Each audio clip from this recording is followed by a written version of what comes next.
É bom nós estarmos mais uma vez juntos para refletirmos sobre as mensagens do Mestre Jesus. E para começar essas reflexões de hoje, vamos elevar os nossos pensamentos e corações em uma prece a Deus. Que as palavras desta noite possam tocar a nossa alma e assim iluminar a nossa mente, clarear os nossos sentimentos numa essência de paz e harmonia. Sabemos que estamos reunidos e amparados pela espiritualidade superior e Jesus está ao nosso lado, deixando-nos com a alma leve e serena para absorver os seus ensinos. Podemos sentir a brisa suave transpassando o nosso ser, deixando o hálito divino, convidando ao trabalho do bem, sem medo do desconhecido, apoiados na mão segura do Evangelho. Obrigado, Mestre, obrigado, meu Deus, por sempre nos amparar. E assim, estamos preparados para nós iniciarmos o capítulo 19 do Evangelho segundo o Espiritismo, que ele tem como tema principal a fé transporta montanhas.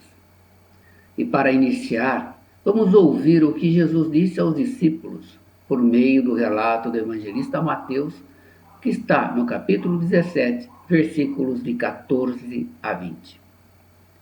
Depois de se dirigirem à turba, aproximou-se dele um homem, ajoelhou-se e disse: Senhor, tem misericórdia do meu filho, porque é lunático e padece horrivelmente, pois muitas vezes cai no fogo e muitas vezes na água.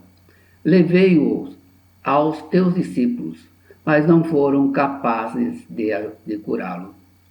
Em resposta, Jesus disse: Ó geração incrédula e pervertida, até quando estarei convosco? Até quando vos suportareis? Traze-me aqui ele. Jesus o repreendeu e o daimon saiu dele, e o menino foi curado a partir daquela hora.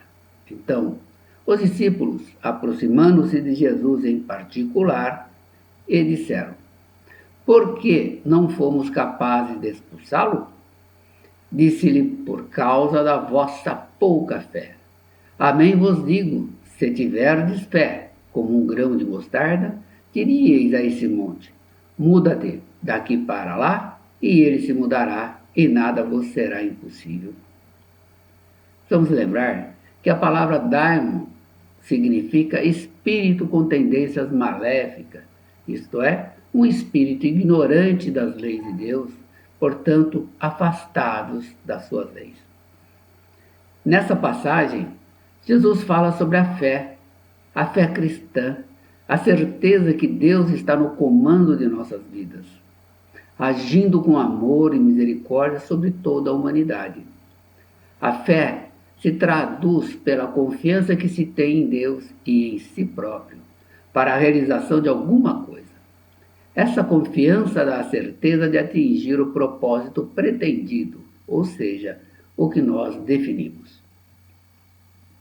Fé não é privilégio de alguns, mas um dom precioso concedido a todos por Deus. E vamos refletir sobre o ponto de vista moral, o que essas palavras de Jesus querem dizer ao nosso sentimento. Primeiro, porque os discípulos que caminhavam ao lado de Jesus não tiveram êxito em expulsar o espírito que estava maltratando o jovem. A resposta de Jesus já foi clara: por causa da vossa pouca fé. Os discípulos tinham a intenção de conseguir afastar o espírito perturbador, mas ainda faltava a confiança necessária para a ação ser bem-sucedida. Eles estavam no início de suas atividades e, portanto, ainda vacilantes quanto aos resultados. Jesus utilizou a imagem do grão de mostarda e da montanha para exemplificar a eles e a nós, na atualidade, como devemos agir. Sabemos que o grão de mostarda é das menores sementes que existem, tendo aproximadamente 2 milímetros de diâmetro, mas quando lançada à terra e cultivada com devido cuidado, vai se desenvolvendo mais e mais até que se torne a maior das hortaliças. Assim é a fé. Quando cultivada em nossos corações, ela cria raízes e cresce, até se tornar uma fé madura, robusta e pronta a dar frutos. Imaginemos agora o efeito dessas imagens na cabeça dos apóstolos. Um minúsculo grão poder movimentar uma montanha. Isso era impossível na mentalidade infantil deles. Raciocinavam muitas vezes com um olhar mais material, sem perceber a profundidade do ensino espiritual. Mas esta imagem criada por Jesus em seus discípulos indicava a eles a necessidade de aprender, criar confiança e crer no poder da moral sobre o material. Jesus não estava falando de coisas materiais, e sim das coisas espirituais, sendo as montanhas referidas por ele as nossas dificuldades do dia a dia, as nossas resistências em promover as mudanças íntimas de cada um, a má vontade em realizar as tarefas diárias, a revolta contra os males do corpo, a hesitação em afastar de nós os interesses materiais, o egoísmo, a cegueira do fanatismo, o orgulho e as ideias pré-concebidas, entre outros males internos de cada um de nós. Não podemos esquecer a montanha de débitos e aflições que formamos com os resíduos dos próprios erros no curso dos milênios incessantes das nossas vidas anteriores, que desviam o nosso espírito para a inutilidade que paralisa. E essa advertência do Cristo é para nós o convite para abrir a nossa mente, levar o nosso coração ao estudo do Evangelho, com o firme propósito de nos reformarmos intimamente, vivenciando e agindo no bem. A fé, assim adquirida, é robusta, dá perseverança, energia e os recursos que nos levam a vencer obstáculos.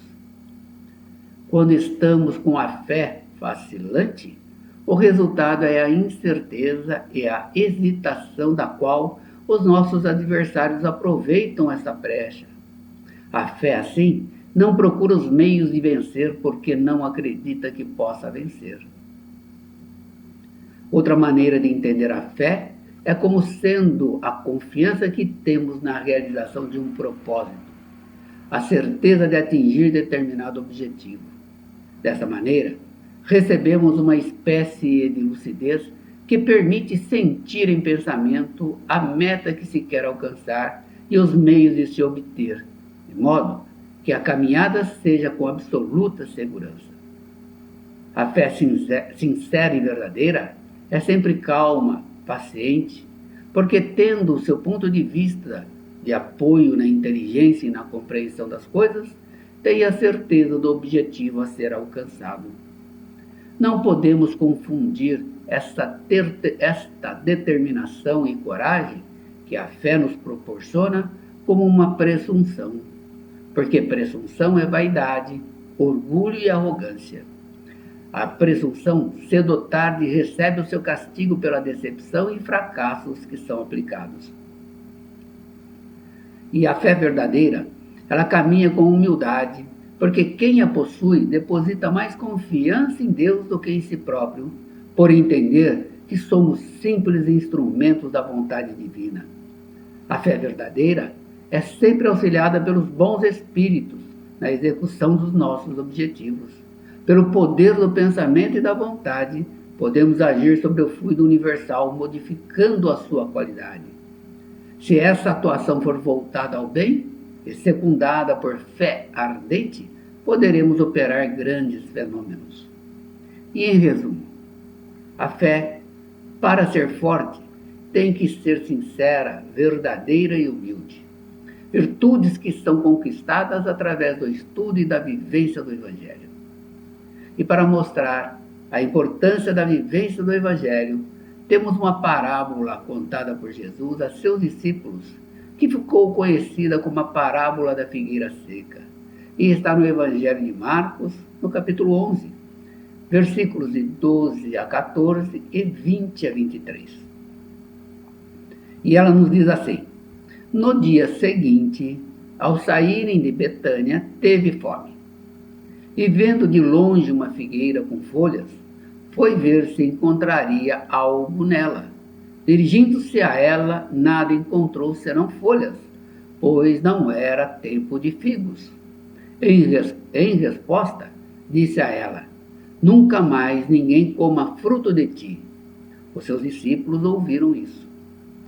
Ao raiar do dia, passando no local, viram que a figueira havia secado desde a raiz.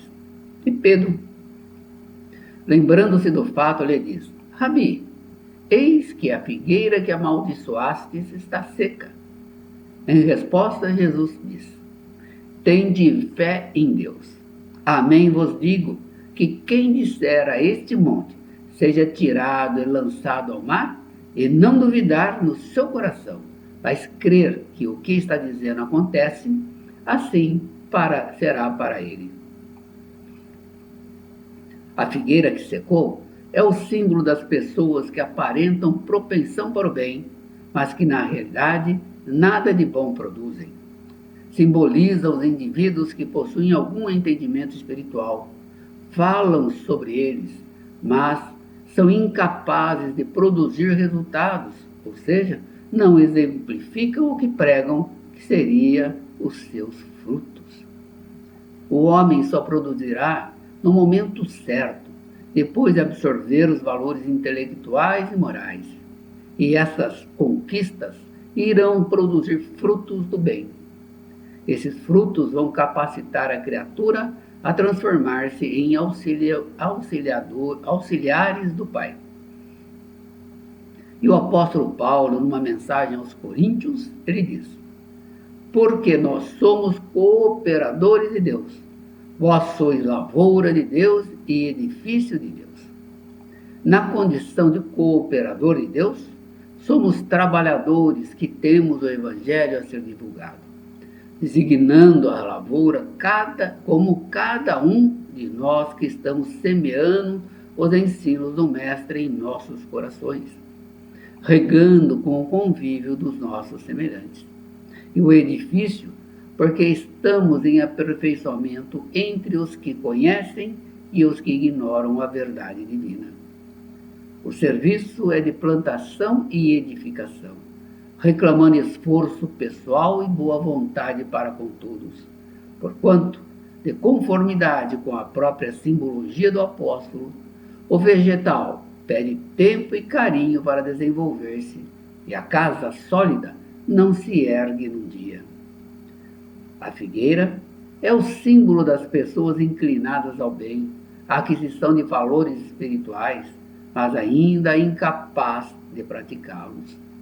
São todos aqueles que, tendo meios de serem úteis, não o são. São as pessoas que, na maioria das vezes, o que falta é verdadeira fé. São como árvores cobertas de folhas, porém, sem frutos. E a figueira, cheia de folhas, assemelha-se aos indivíduos que receberam oportunidades de se transformar para melhor. Conseguem diferenciar o falso e o verdadeiro, e são portadores de razoável conhecimento. Falam bem, atraindo pessoas e até multidões, em razão das habilidades pessoais que possuem. Porém, são incapazes de praticar o que recomendam, porque não possuem ainda moralidade elevada, nem domínio dos assuntos que ensinam. Em geral, são pessoas portadoras de algumas virtudes, mas que gostam de impor a própria opinião. São personalistas e não se animam a considerar outras opiniões por se julgarem donos da verdade. Os que se aproximam deles se afastam com rapidez, decepcionados, por não encontrarem nem a fé pregada e nem a consciência dos ensinos divulgados. Toda doutrina que não produz nenhum bem para a humanidade serão reduzidas a nada. todos os homens deliberadamente inúteis, por não terem posto em ação os recursos que traziam, serão tratados como a figueira seca. O que precisamos são de boas obras. A religião do Cristo não é a religião das folhas, mas sim a dos frutos. E o Evangelho de Jesus é o sol que abre caminho entre o sereno da noite e o desabrochar de um dia radiante, feliz e alegre. Vamos ser a semente do grão de mostarda pronta para produzir e alimentar os corações sedentos de alívio, esperando a oportunidade de perdão com o nosso trabalho no próximo. O Mestre está mostrando que ainda somos carentes em compreensão da vida espiritual e deixamos que os nossos desafios materiais dominem as nossas atitudes e, na maioria das vezes, acabam vencendo as nossas forças. Que a nossa fé seja hoje o instrumento de renovação dos nossos próprios caminhos e, utilizando-a na obra paciente do amor, construiremos um novo hábito de vida.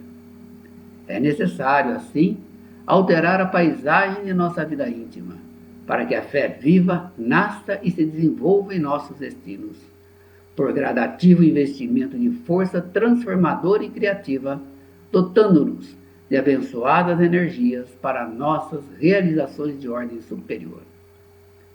E hoje, nós vamos finalizar a nossa mensagem com um trecho da mensagem de Emmanuel, que foi psicografado por Chico Xavier, e ela é intitulada Na Sementeira da Fé. Para que possamos movimentar a fé no plano exterior, é imprescindível venhamos a possuí-la ainda mesmo na diminuta proporção de uma semente de mostarda no solo do nosso próprio espírito.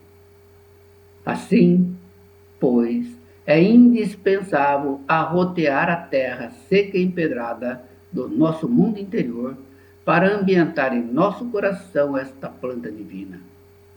A vida é qual fazenda valiosa de que somos usufrutuários felizes, mas não podemos aprimorá-la ou enriquecê-la, confiando-nos à preguiça ou à distração. O proprietário da vinha não cederia ao lavrador uma enxada com destino à ferrugem. A gleba das possibilidades humanas, em nossas mãos, reclama trabalho incessante e incansável, boa vontade. É imperioso remover no campo de nossa alma os calhais da indiferença e drenar, na vasta extensão de nossos desejos, os charcos da ociosidade e do desânimo.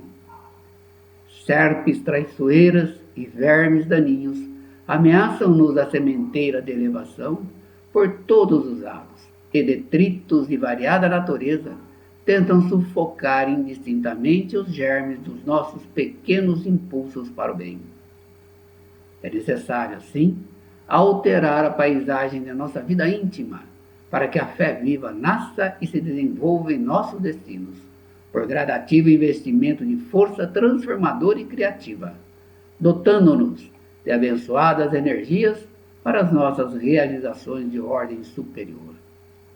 Se tiverdes fé do tamanho de um grão de mostarda, disse o Senhor, adquirireis o poder de transportar montanhas. Aproveitemos desse modo a luta e a dificuldade que a experiência nos oferece a cada dia, e habilitar-nos-emos a converter as sombras da nossa antiga animalidade em divina luz da espiritualidade santificante para a nossa ascensão à vida eterna. E com essas reflexões, nós vamos poder iniciar o trabalho no bem, fazendo já a nossa vibração, que é a doação dos nossos melhores sentimentos às pessoas que amamos. Então eu convido a todos vocês para nós fazermos a nossa vibração. E para essa vibração, vamos convidar o Mestre Jesus para nos acompanhar, porque a companhia do Mestre nos dá força e confiança. Mestre Jesus, vamos até nossos lares, aonde estão as pessoas que convivem conosco, estão no dia a dia, ali abraçando, conversando, trocando ideias. Vamos nos crescendo, vamos nos amando, vamos trocando de modo que nós possamos ser caridosos uns com os outros, pacientes. E isso vai criando a áurea do bem na nossa família. Então vamos abraçar a cada um deles. E aquele que é um pouquinho mais difícil do nosso convívio, vamos apertar, abraçá-lo fortemente em nosso peito, para que ele sinta o pulsar do nosso coração. Mas é o coração de alegria, de estarmos juntos e podermos caminhar rumo às paragens do Mestre Jesus. Vamos então vibrar por todos os nossos familiares.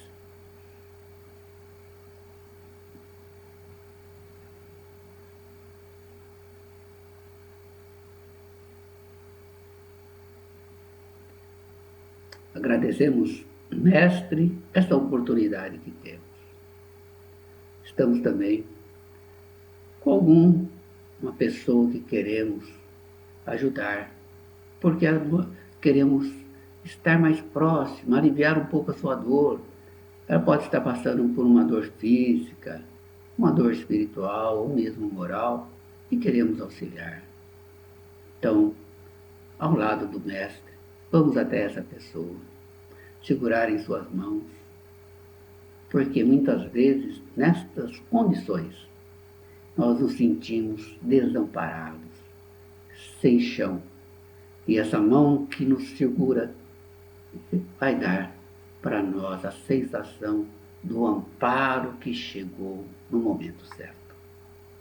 Vamos ouvir as suas reclamações e lamentações, para que ela possa tirar dentro de si todo esse rancor e dor, abrindo caminho para que entre ali as sementes do Evangelho de Jesus, que vai fortalecê-la, para que ela possa encontrar a luz tão necessária para a sua recuperação.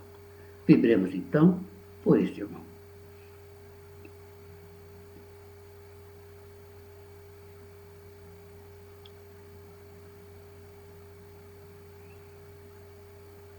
Agradecemos assim essa oportunidade que temos de vibrar pelas pessoas que queremos bem, queremos auxiliar. E sabemos que cada vez que estamos com o coração puro no auxílio aos nossos irmãos, recebemos a espiritualidade maior,